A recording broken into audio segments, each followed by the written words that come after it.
తిరుపతి జిల్లా రైల్వే కోడూరు స్థానిక టోల్గేట్ వద్ద గత 150 సంవత్సరాల గల ఎస్ఏఎల్సి చర్చ్ వివాదం తారాస్థాయికి చేరుకుంది.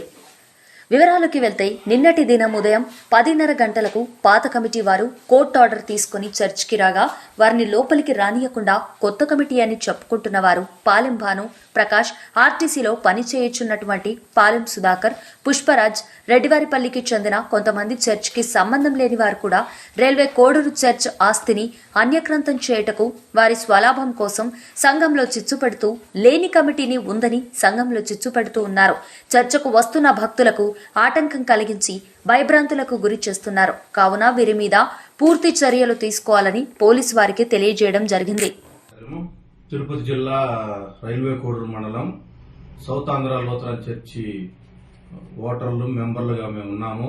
గతం నుంచి మాకు ఈ మధ్య కాలంలో పాస్టర్ చనిపోయిన తర్వాత మా ఆరాధన సమయం విషయంలో కొద్దిగా మాకు ఆటంకాలు చాలా వరకు ఏర్పడుతున్నాయి.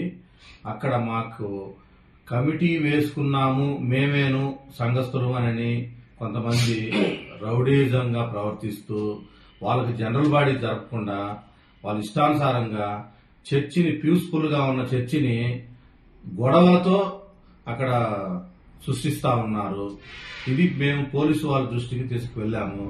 పోలీసు వాళ్ళు మీరు ఆర్డర్ ప్రకారమే మాట్లాడండి, మీరు అక్కడ గొడవలు చేయకుండా మీ ప్రశాంత వాతావరణంలో మీ ప్రార్థన విషయంలో మాట్లాడుకొని చేసుకోండి అని మాకు చెప్పారు. అక్కడ చైర్మన్ అని, వైస్ చైర్మన్ అని, ట్రెజరర్ అని వాళ్ళ ఇష్టానుసారంగా మేమే మాట్లాడుతూ వస్తా ఉన్నారు. కొంతమందికి సంబంధం లేని వ్యక్తులు, బయట వ్యక్తులు కూడా అవుటర్స్ అక్కడికి వచ్చి వాళ్ళ విధంగా గొడవలు చేసే విధంగా చేస్తూ ఉన్నారు. అక్కడ చైర్మన్ గా ఉన్నాను అని ఒక భాను అనే అతను ఎక్కువగా రౌడీజంగా ప్రవర్తిస్తున్నాడు. కొన్ని బెదిరింపు కాల్స్ వచ్చిన తర్వాత మేము 112కు ఫోన్ కాల్, వాళ్ళ బెదిరింపు కాల్స్ మేము ఆ లైన్ వాళ్ళు కలపడం జరిగింది. వాళ్ళు పోలీసు వాళ్ళకి మళ్ళా ఫోన్లు చేసి ఆ బెదిరింపు కాల్స్ ఎవరు చేశారో వాళ్ళ నెంబర్లు కూడా ట్రేస్ అవుట్ చేయడం జరిగింది. దీని విషయంలో ఎస్ఐ గారిని కలిసి ఆ ఫోన్ కాల్స్ కూడా ఎవరు చేశారో బెదిరింపు కాల్స్ కూడా కంట్రోల్లోకి తీసుకుంటామని చెప్పారు. కాబట్టి దీని విషయంలో మాకు రెండో సర్వీసు ఇచ్చి మాకు న్యాయం చేయవలసిందిగా కోరుతున్నాము. మేము మా ప్రయత్నం మేము చేస్తున్నాము. కానీ అతను బయట అవుటర్స్ తీసుకొచ్చి చర్చిలో ప్రార్థన జరిగే సమయాల్లో రౌడీజంగా చేపిస్తున్నాడు.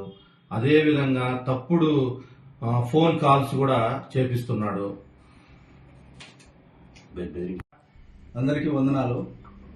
తిరుపతి జిల్లా రైల్వే కోడూరు నియోజకవర్గం సౌత్ ఆంధ్ర లూథరన్ చర్చ్ 150 సంవత్సరాల చరిత్ర కలిగిన ఈ చర్చిలో నేను ఒక మెంబర్.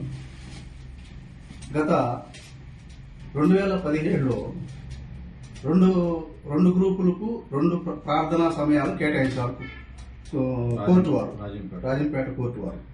అది 8:30 నుంచి 10:30 దాకా ఒక గ్రూపు, 10:40 నుంచి 11:40 దాకా రెండో గ్రూపు.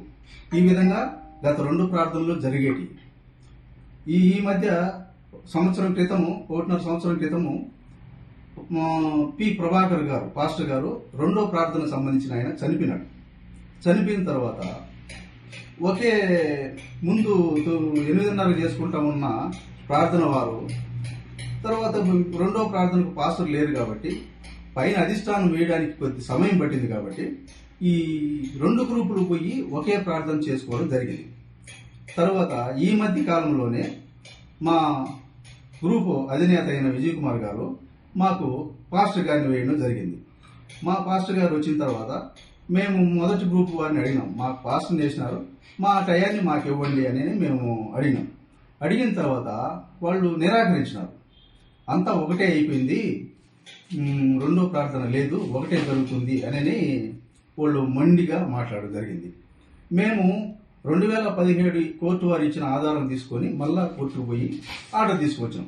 జడ్జి గారు సమక్షంలో ఇరు పక్షాలను పిలిపించి ఇద్దరితో మాట్లాడడం జరిగింది. మాట్లాడిన తర్వాత వాళ్ళు వాదన విన్నారు, మా వాదన విన్నారు.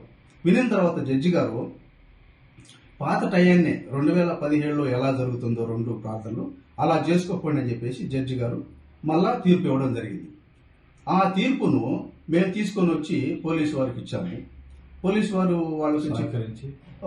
వారు సహకరించి మాకు రెండో ప్రార్థన సంబంధించినటి చర్చి ప్రాపర్టీ సంబంధించినటి అయితేనేమి టైం అయితేనేమి ఇవ్వమని వాళ్ళను మొదటి ప్రార్థన వాళ్ళని పిలిపించి చెప్పినారు. వాళ్ళ దగ్గర సరే అన్నారు.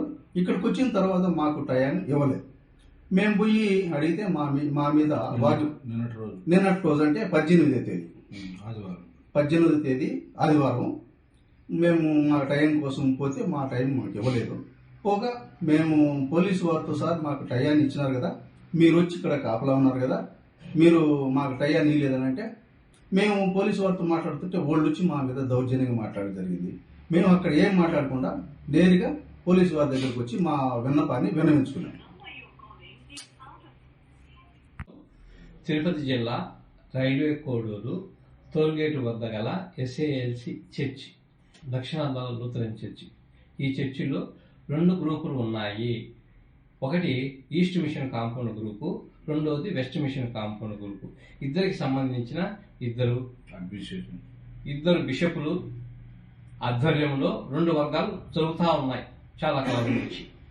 ఇది కొత్తగా ఏమీ కాదు, 2 వర్గాలు జరుగుతూ ఉన్నాయి. అదేవిధంగా 3 జిల్లాల్లో 2 వర్గాలుగా జరుగుతూ ఉన్నాయి. ఈస్ట్ మిషన్ గ్రూప్ ఒకటి, వెస్ట్ మిషన్ గ్రూప్ ఒకటి. అదేవిధంగా కోడూరులో కూడా 2 వర్గాలకు గౌరవ కోర్టు వారి ఆదేశం ప్రకారము కోర్టు వారు 2 టైమింగ్ కేటాయించడం జరిగింది. మొదటి టైమింగ్లో 8:30 నుంచి 10:30 వరకు, 10 నిమిషాల బ్రేక్ తర్వాత 10:40 నుంచి 11:40 వరకు రెండో గ్రూపును చేసుకోమని చెప్పి కోర్టు వారు ఆర్డర్ ఇచ్చినారు. దాని ప్రకారం జరుగుతూ ఉండే సమయం. ఆ సమయంలో అనారోగ్య కారణంతో కొన్ని కారణాల చేత పాస్టర్ గారు చనిపోవడం జరిగింది. జరిగిన తర్వాత మేము కొంతకాలం చర్చికి దూరం అయిపోయినాం. మళ్ళీ మా అధికారులు కొత్త పాస్టర్ని నియమించడం జరిగింది. కొత్త పాస్టర్ వస్తే మేమంతా సంఘం అంతా ఒకటే అయిపోయినాము, మీరు సంఘానికి రావడం లేదు, మీరు మెంబర్లు కాదు అని చెప్పేసి మమ్మల్ని అడ్డగిస్తా వచ్చినారు. ఇప్పుడున్నే కమిటీలో జనరల్ బాడీ మీటింగ్ ఏం జరగలేదు, కమిటీ సభ్యులు ఎవరు లేరు. వాళ్ళకు వాళ్ళే, నేను చైర్మన్, నేను సెక్రటరీ, నేను వైస్ చైర్మన్, నేను చదవని చెప్పేసి వాళ్ళకు వాళ్ళే దౌర్జన్యంగా ఒక కమిటీ చేసుకుని పాస్టర్ను భయభ్రాంతులను గురి చేసుకుని వాళ్ళ దెబ్బకు అందరూ భయపడి ఏమి మాట్లాడలేక సంఘం అంతా మౌనంగా ఉంది. మేము వారి కోసం మళ్ళా కోర్టు వేసి ఆర్డర్ తీసుకొని పోలీసు వారి సహకారం తీసుకొని అక్కడికి వస్తే ఆ సంఘ సభ్యులుగా ఉండేటువంటి chairman, vice chairman, secretary, judge మమ్మల్ని అడ్డుకొని మీరు సంఘ సభ్యులు కాదు, మేము మిమ్మల్ని లోపలికి రానియము, మీ సంఘం అంతా ఒకటైపోయింది, మిమ్మల్ని ఏమి లోపలికి రానియము, మీ సర్వీస్ మేము జరపనీయము, మీ చేతానికి ఏం చేసుకుంటారో చేసుకో అని చెప్పేసి అని చెప్పిన వాళ్ళ పేర్లు చెప్పండి. వాళ్ళ పేరు పాలెం భాను, ప్రకాష్ రాజ్, అదేవిధంగా పుష్పరాజు టీచర్, రిటైర్డ్ టీచరు, తర్వాత Salman, Palem Sudhakar, RTC government employee. వీళ్ళందరూ కూడా మమ్మల్ని అడ్డగించుకొని మా సర్వీస్ను ఆటంకపరుస్తున్నారు. మీ చేత నేను చేసుకుంటున్నారు. పాలెం బాణాన్ని అతను